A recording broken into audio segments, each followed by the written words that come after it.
बिस्मिल्लाहिर्रहमानिर्रहीम। अस्सलाम वालेकुम टू ऑल माय व्यूअर्स। उम्मीद करता हूँ आप सब खैरियत से होंगे और अल्लाह से दुआ है कि वो हम सब का हामी नासिर हो।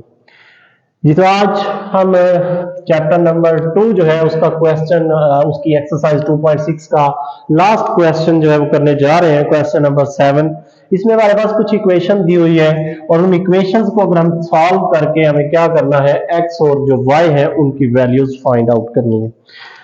तो इसमें सबसे पहले देखें हम इनको क्या कर लेते हैं, इस इक्वेशन को हमने सॉल्व करने के लिए इनको मल्टीप्लाई कर लेंगे। 2 ज़रब एक्स क्या हो गया 2x और 2 ज़रब y अयोटा यानी ये आ जाएगा जमा का 2y अयोटा। इस 2 को इस y अयोटा से ज़रब दी, फिर इस नफी 3 को दें ज़रब, नफी 3 ज़रब x अयोटा हो जाएगा नफी 3x अयोटा, नफी 3 को इधर भी ज़रब दें तो यह आ जाएगा नफी 3y ज़रब अयोटा क्या हो गया अयोटा का स्क्वायर, यह आ गया 4 जमा अयोटा। जी तो नेक्स्ट में हमारे पास अगर हम देखते हैं कि ये 2x plus 2y aorta minus 3x आ गया हमारे पास अयोटा, और अब ये नफी 3y, अब अयोटा स्क्वायर की जगह पे -1 इक्वल टू 4 प्लस अयोटा, ये अयोटा स्क्वायर की जगह हमने कीमत लिखी है 2x। अब आप देख रहे हैं ये नफी नफी क्या हो गया जमा, और क्या बनेगा 3y लेकिन जमा का। तो चूंकि इसके साथ अयोटा नहीं है और जिसके साथ अयोटा नहीं होता वो हमारा क्या होता है जी रियल पार्ट। तो रियल पार्ट को हम इकट्ठा कर लेते हैं 2x, ये यहाँ पे नफी नफी जमा और 3y आ गया 2x जमा 3y। इन दो में से हम कॉमन लेते हैं तो क्या कॉमन आता है जी अयोटा।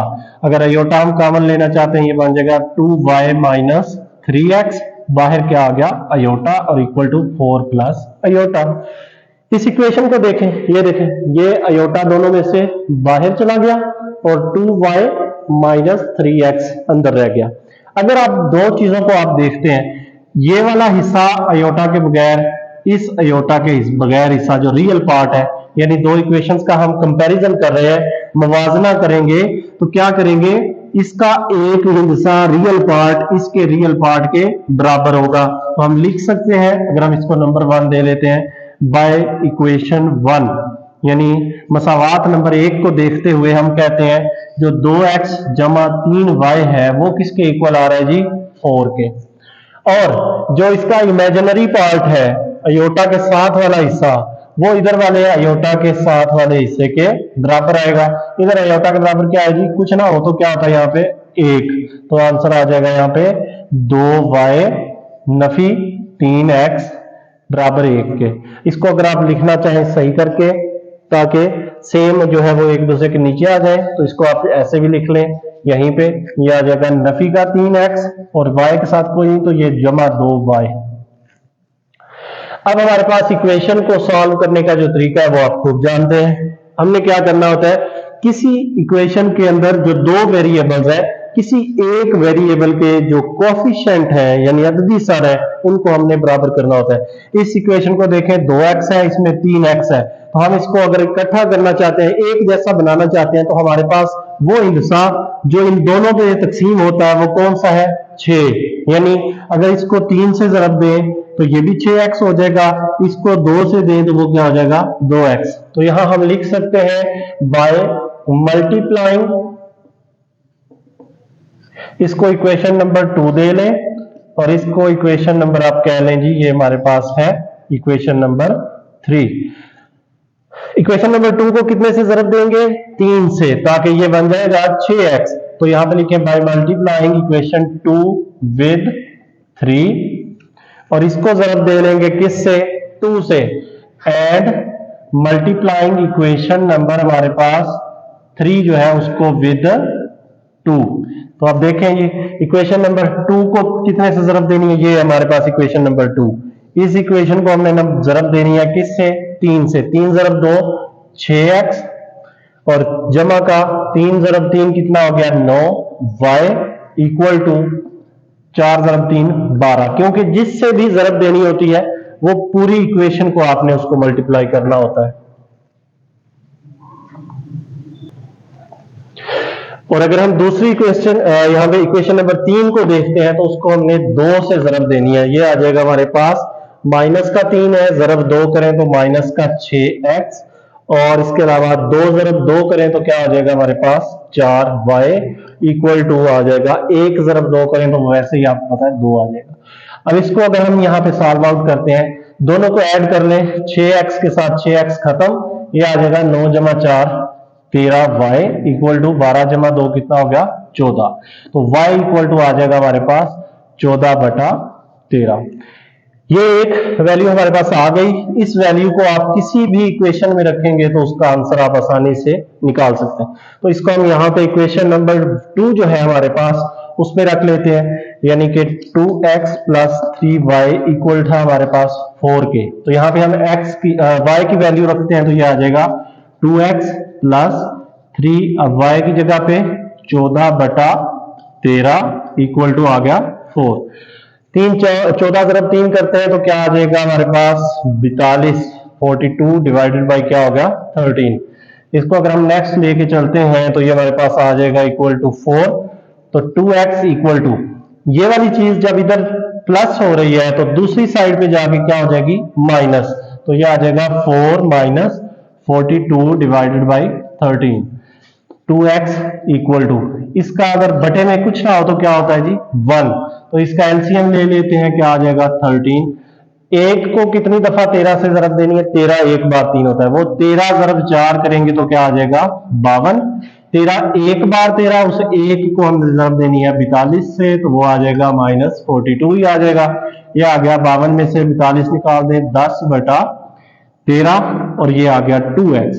x इक्वल टू, ये दो इधर ज़रब खा रहा है, उधर जाके क्या करेगा डिवाइड, तो 10/13 ज़रब 2, यानी कि ये आ जाएगा 10 बटा हमारे पास 26, बल्कि 10/26 करने से बेहतर है 2 5 बार 10, तो ये आंसर आ जाएगा 5/13। तो ये हमारे पास आंसर आ गए, x इक्वल टू आ गया 5/13 और y इज इक्वल टू आ गया हमारे पास 14/13।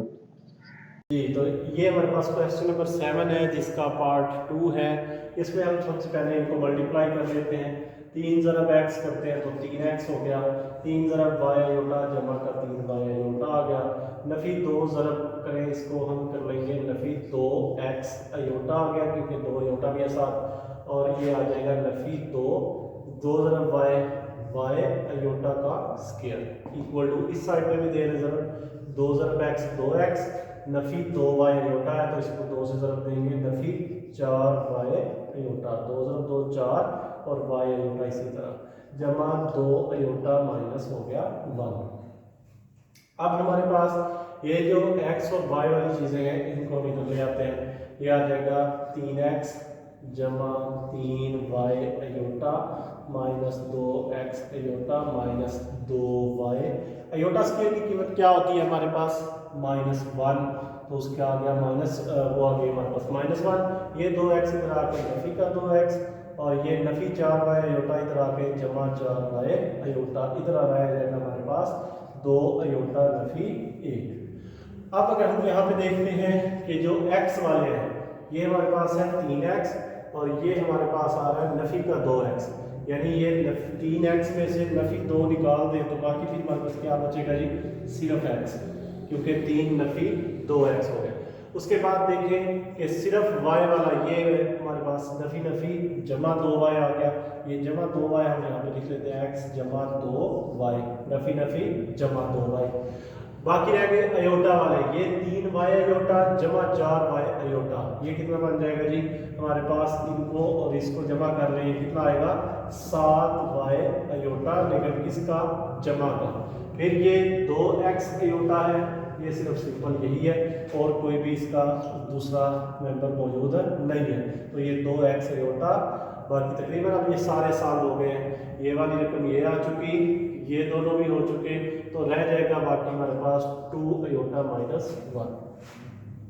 अब देखें x जमा 2y ये आ गया, जमा का यहाँ से हम क्या कामन लेते हैं अयोटा, अंदर रह जाएगा 7y नफी 2x अयोटा आ गया कामन, इक्वल टू, इसको अगर जगह चेंज कर ले ताकि आप कंपैरिजन आसान हो जाए, ये नफी 1 इधर कर ले 2 अयोटा उधर हो जाए, तो ये बन जाएगा नफी 1 जमा 2 अयोटा। अब ये आपके पास आ गया फिर से by comparing the equation, by comparing, compare करने से हमारे पास कुछ वैल्यूज आती हैं और वो वैल्यूज क्या आएगी, देखिए इधर आयोटा के बगैर इनसा है -1 और इधर x जमा 2y है, x जमा 2y जो है वो इक्वल टू आ गया -1 के, और जो दूसरी इक्वेशन है वो हमारे पास क्या आ जाएगी, यानी कि 7y - 2x equal to iota के साथ इधर क्या है 2, तो ये आ गया हमारे पास 2 के बराबर। अब इन इक्वेशंस को हमने सॉल्व आउट करना है। इक्वेशन को सॉल्व आउट करने के लिए इसे हम इक्वेशन नंबर 1 दे लेते हैं, इसको इक्वेशन नंबर 2 दे लेते हैं।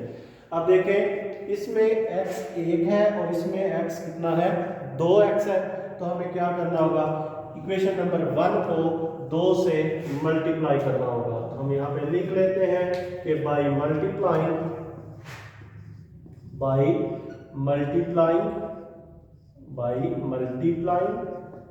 इक्वेशन 1 बाय 2, 2 से ज़रब देनी है जी, तो ये आ जाएगा 2x, इसको ज़रब देंगे 2x जमा 2 ज़रब 2 4y और बराबर आ जाएगा -2 के। इसको इसी तरह लेकिन थोड़ी सी जगह चेंज कर ले ताकि x जो है वो x वाले के नीचे आ जाए, नफी का 2x और जमा का 7y इक्वल टू किसके है जी 2 के। आपस में इनको जमा कर ले तो ये आंसर आएगा, ये कट गया आपस में, 4 जमा 7 क्या आ गया 11y इक्वल टू आ गया हमारे पास 2 से 2 खत्म होके 0, y इक्वल टू 0/11 जो कि आ जाएगा 0, यानी कि y की वैल्यू क्या आ गई हमारे पास 0। तो y की जो वैल्यू है इसको कर लें putting the value of,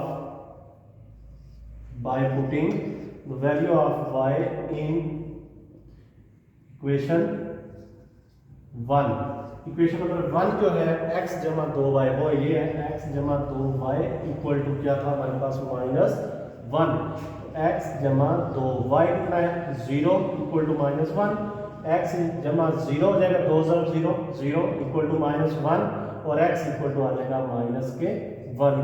y का आंसर आया था हमारे पास 0 और x इक्वल टू किसके आया है हमारे पास -1।